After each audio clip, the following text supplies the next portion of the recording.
Praise the Lord. இன்றைக்கு நாம் daily dose of divine சேனல்ல 2ஆம் நாள் வேத வாசிப்பாக மத்தேயு 2ஆம் அதிகாரம் மற்றும் சங்கீதம் 2ஆம் அதிகாரமும் வாசிக்க கேட்போம். கர்த்தாவே, உம்முடைய வேதத்தில் உள்ள அதிசயங்களை பார்க்கும்படிக்கு எங்கள் இருதயத்தின் கண்களை திறந்தருளும் சுவாமி. ஆமேன். மத்தேயு 2ஆம் அதிகாரம். ஏரோது ராஜாவின் நாட்களில் யூதேயாவில் உள்ள பெத்லெகேமிலே இயேசு பிறந்த பொழுது கிழக்கிலிருந்து சாஸ்திரிகள் எருசலேமுக்கு வந்து, யூதருக்கு ராஜாவாக பிறந்திருக்கிறவர் எங்கே? கிழக்கிலே அவருடைய நட்சத்திரத்தை கண்டு அவரை பணிந்து கொள்ள வந்தோம் என்றார்கள். ஏரோது ராஜா அதை கேட்டபொழுது அவனும் அவனோடு கூட எருசலேம் நகரத்தார் அனைவரும் கலங்கினார்கள். அவன் பிரதான ஆசாரியர், ஜனத்தின் வேதபாரகர் எல்லாரையும் கூடிவரச் செய்து கிறிஸ்துவானவர் எங்கே பிறப்பார் என்று அவர்களிடத்தில் விசாரித்தான். அதற்கு அவர்கள், யூதேயாவில் உள்ள பெத்லெகேமிலே பிறப்பார். அதேனென்றால், யூதேயா தேசத்தில் உள்ள பெத்லெகேமே, யூதாவின் பிரபுக்களில் நீ சிறியதல்ல. என் ஜனமாகிய இஸ்ரவேலை ஆளும் பிரபு உன்னிடத்திலிருந்து புறப்படுவார் என்று தீர்க்கதரிசியினால் எழுதப்பட்டிருக்கிறது என்றார்கள். அப்பொழுது ஏரோது சாஸ்திரிகளை ரகசியமாய் அழைத்து நட்சத்திரம் காணப்பட்ட காலத்தை குறித்து அவர்களிடத்தில் திட்டமாய் விசாரித்து, நீங்கள் போய் பிள்ளையை குறித்து திட்டமாய் விசாரியுங்கள். நீங்கள் அதை கண்ட பின்பு நானும் வந்து அதை பணிந்து கொள்ளும்படி எனக்கு அறிவியுங்கள் என்று சொல்லி அவர்களை பெத்லெகேமுக்கு அனுப்பினான். ராஜா சொன்னதை அவர்கள் கேட்டு போகையில், இதோ அவர்கள் கிழக்கிலே கண்ட நட்சத்திரம் பிள்ளை இருந்த ஸ்தலத்திற்கு மேல் வந்து நிற்கும் வரைக்கும் அவர்களுக்கு முன் சென்றது. அவர்கள் அந்த நட்சத்திரத்தை கண்டபோது மிகுந்த ஆனந்த சந்தோஷம் அடைந்தார்கள். அவர்கள் அந்த வீட்டுக்குள் பிரவேசித்து பிள்ளையையும் அதன் தாயாகிய மரியாளையும் கண்டு சாஷ்டாங்கமாய் விழுந்து அதை பணிந்து கொண்டு தங்கள் பொக்கிஷங்களை திறந்து பொன்னையும் தூபவர்க்கத்தையும் வெள்ளைப்போளத்தையும் அதற்கு காணிக்கையாக வைத்தார்கள். பின்பு அவர்கள் ஏரோதினிடத்திற்கு திரும்பி போக வேண்டாம் என்று சொப்பனத்தில் தேவனால் எச்சரிக்கப்பட்டு வேறு வழியாய் தங்கள் தேசத்திற்கு திரும்பி போனார்கள். அவர்கள் போன பின்பு கர்த்தருடைய தூதன் சொப்பனத்தில் யோசேப்புக்கு காணப்பட்டு, ஏரோது பிள்ளையை கொலை செய்ய தேடுவான். ஆதலால் நீ எழுந்து பிள்ளையையும் அதன் தாயையும் கூட்டிக் கொண்டு எகிப்துக்கு ஓடிப்போய் நான் உனக்கு சொல்லும் வரைக்கும் அங்கே இரு என்றான். அவன் எழுந்து இரவிலே பிள்ளையையும் அதன் தாயையும் கூட்டிக் கொண்டு எகிப்துக்கு புறப்பட்டு போய் ஏரோதின் மரணபரியந்தம் அங்கே இருந்தான். எகிப்திலிருந்து என்னுடைய குமாரனை வரவழைத்தேன் என்று தீர்க்கதரிசியின் மூலமாய் கர்த்தரால் உரைக்கப்பட்டது நிறைவேறும்படி இப்படி நடந்தது. அப்பொழுது ஏரோது தான் சாஸ்திரிகளால் வஞ்சிக்கப்பட்டதை கண்டு மிகுந்த கோபமடைந்து ஆட்களை அனுப்பி தான் சாஸ்திரிகளிடத்தில் திட்டமாய் விசாரித்த காலத்தின்படியே பெத்லெகேமிலும் அதன் சகல எல்லைகளிலும் இருந்த 2 வயதுக்குட்பட்ட எல்லா ஆண் பிள்ளைகளையும் கொலை செய்தான். புலம்பலும் அழுகையும் மிகுந்த துக்கம் கொண்டாடலும் ஆகிய கூக்குரல் ராமாவிலே கேட்கப்பட்டது.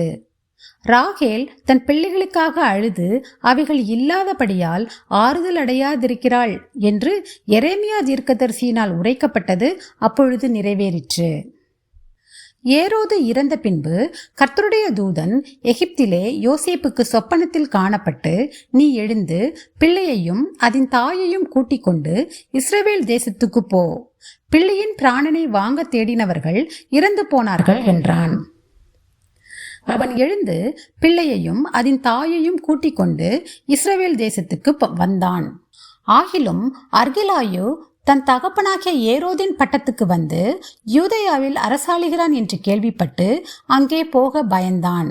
அப்பொழுது அவன் சொப்பனத்தில் தேவனால் எச்சரிக்கப்பட்டு கலிலேயா நாட்டின் புறங்களிலே விலகி போய் நாசரேத்து என்னும் ஊரிலே வந்து வாசம் பண்ணினான். நசரேயன் எண்ணப்படுவார் என்று தீர்க்கதரிசிகளால் உரைக்கப்பட்டது நிறைவேறும்படி இப்படி நடந்தது. சங்கீதம் 2ஆம் அதிகாரம். ஜாதிகள் கொந்தளித்து ஜனங்கள் விருதா காரியத்தை சிந்திப்பானேன். கர்த்தருக்கு விரோதமாகவும் அவர் அபிஷேகம் பண்ணினவருக்கு விரோதமாகவும் பூமியின் ராஜாக்கள் எழும்பி நின்று அதிகாரிகள் ஏகமாய் ஆலோசனை பண்ணி அவர்கள் கட்டுகளை அறுத்து அவர்கள் கயிறுகளை நம்மை விட்டு எரிந்து போடுவோம் என்கிறார்கள். பரலோகத்தில் வீற்றிருக்கிறவர் நகைப்பார், ஆண்டவர் அவர்களை இகழுவார். அப்பொழுது அவர் தமது கோபத்திலே அவர்களோட பேசி தமது உக்கிரத்திலே அவர்களை கலங்க பண்ணுவார். நான் என்னுடைய பரிசுத்த பர்வதமாகிய சீயோன் மீதில் என்னுடைய ராஜாவை அபிஷேகம் பண்ணி வைத்தேன் என்றார். தீர்மானத்தின் விவரம் சொல்லுவேன். கர்த்தர் என்னை நோக்கி, நீர் என்னுடைய குமாரன், இன்று நான் உம்மை ஜனிப்பித்தேன், என்னை கேளும், அப்பொழுது ஜாதிகளை உமக்கு சுதந்திரமாகவும் பூமியின் எல்லைகளை உமக்கு சொந்தமாகவும் கொடுப்பேன். இருப்புக்கோலால் அவர்களை நொறுக்கி குயக்கலத்தை போல் அவர்களை உடைத்து போடுவீர் என்று சொன்னார். இப்பொழுதும் ராஜாக்களே உணர்வடையுங்கள், பூமியின் நியாயாதிபதிகளே எச்சரிக்கையாயிருங்கள், பயத்துடனே கர்த்தரை சேவியுங்கள், நடுக்கத்துடனே களி கூறுங்கள். குமாரன் கோபம் கொள்ளாமலும் நீங்கள் வழியிலே அழியாமலும் இருக்கும்படிக்கு அவரை முத்தம் செய்யுங்கள். கொஞ்ச காலத்திலே அவருடைய கோபம் பற்றி எரியும். அவரை அண்டிக் கொள்ளுகிற யாவரும் பாக்கியவான்கள். ஆமேன். நாம் ஜெபிப்போம். அன்புள்ள இயேசு சுவாமி, இந்த அருமையான காலை வெளியே தந்ததற்காக உமக்கு கோடானு கூடி நன்றி இயேசப்பா.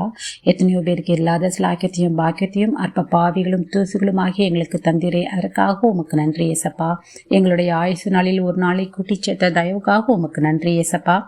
இந்த உலகத்திலே எங்களுக்காக நீர் பிறந்தீரப்பா, அதற்காக உமக்கு ஸ்தோத்திரமப்பா.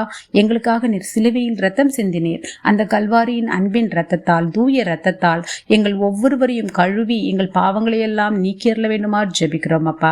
கொஞ்ச காலத்திலே அவருடைய கோபம் பற்றி எரியும். அவரை அண்டிக் கொள்ளுகிற யாவரும் பாக்கியவான்கள் என்று சங்கீதக்காரன் சொல்லியிருக்கிறது போல நாங்கள் ஒவ்வொருவரும் உம்மை பற்றி பிடித்து கொள்ள எங்களுக்கு கிருபை தாருமப்பா. இந்த நாளை உம்முடைய கையிலே ஒப்பு கொடுக்கிறோமப்பா. இந்த நாள் முழுதும் எங்களோடு கூடவே இருந்து எங்களை எளிதாமே வழி நடத்த வேண்டுமா ஜெபிக்கிறோம். காத்துக்கொள்ளும், பலப்படுத்தும், ஆசீர்வதியும். இயேசு கிறிஸ்துவின் மூலமாக ஜெபம் கேளும் எங்கள் ஜீவனுள்ள நல்ல பிதாவே. ஆமேன். என் ஆத்துமாவே கர்த்தரை ஸ்தோத்ரி, என் முழு உள்ளமே அவருடைய பரிசுத்த நாமத்தை ஸ்தோத்ரி. என் ஆத்துமாவே கர்த்தரை ஸ்தோத்ரி, கர்த்தர் செய்த சகல உபகாரங்களையும் மறவாதே. ஆமேன், ஆமேன். நாம் அடுத்த நாள் வேத வாசிப்பில் சந்திப்போம். God bless you.